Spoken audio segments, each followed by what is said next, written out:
the most important thing you'll ever know in your financial career. What am I talking about? Return on investment. My name's Kane Knight and I make business, investing and finance videos here on YouTube. So let's get straight into it. Return on investment, or ROI, as some people like to shorten it to.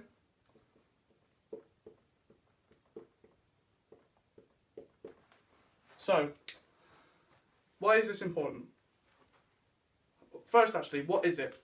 So, when you invest, we take something called the principal.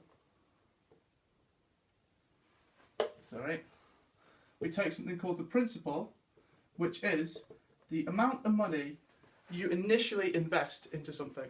So most of the time we're talking about stocks, right? So if we invest in the stock market, we're going to put, say, £500 into Apple, I don't know, and that money is called the principal.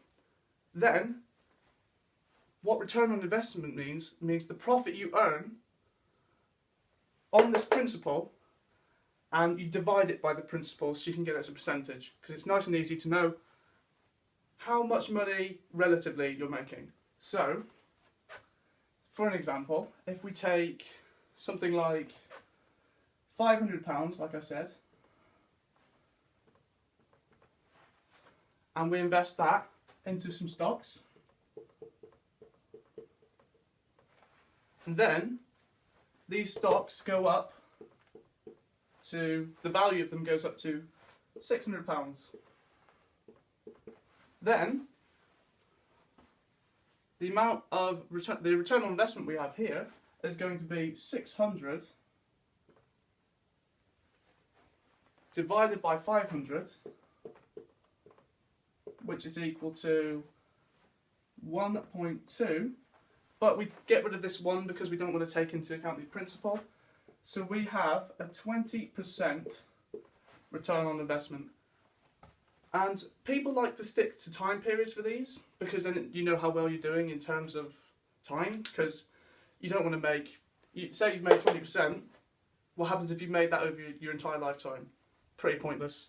So the common thing to stick to is about 1 year. So 20% in 1 year is very good, I'm not going to lie. But the average you can sort of expect in the stock market is about, I don't know, 6. No, probably a bit lower than that.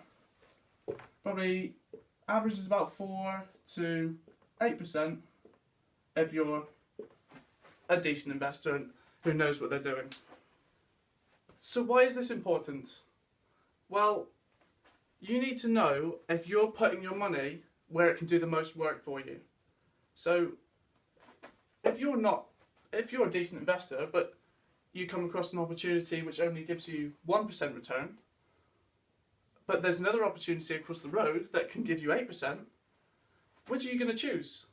You know which you're going to choose. You're going to choose the 8%, aren't you? And that's going to get you more money in the long term. And if you keep moving your money to where it does the most work for you, that is how you increase your financial security and increase the profits you earn during your investment career. So we've been talking about stock market, but you can also apply return on investment to real estate. But it has a different name. Well, yeah, a different name. So it's still return on investment, but people like to call it something called the capitalization rate. So I'll spell out for you. Capitalization rate. Capitalization rate. And all this is it's exactly the same thing. You take your principal, and we're going to assume no mortgage for this. So if the property's worth $100,000, and you can expect to earn, I don't know, $20,000 on it after all of your expenses like taxes, insurance, broken boilers, broken heaters, broken air conditioning. If it expects to earn $24,000 after all that,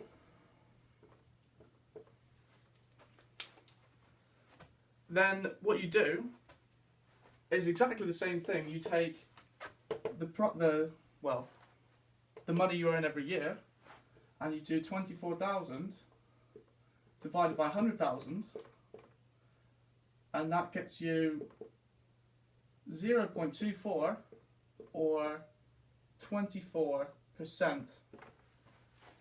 And remember earlier I was telling you about the average being 4 to 8% in the stock market. In real estate, it's kind of similar, but it's usually a bit higher because there's more effort to it and there's more costs in it as well. Yeah, it's usually a bit more. But this, if you can find a property like that, that's good work, that is. And let me know in the comments.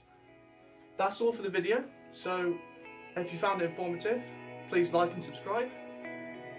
And see you in the next video, guys.